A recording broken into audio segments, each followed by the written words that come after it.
Сол секілді Амангелді Имановтың қайтпас қайсар, батырлық бейнесін еліміздің көптеген ақын жазушылары, журналистер мен әнші күйшілері және көптеген классик композиторларымыз өздерінің шығармашылығына арқау етті.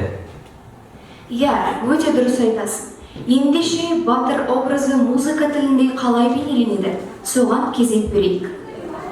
Қаратау күйшілік мектебінің өкілі, дәулескер күйші Сүгірдің күйі Амангелді. Орындайтын домбыра бөлімінің 2-ші курс студенті Асқар Алтынбек.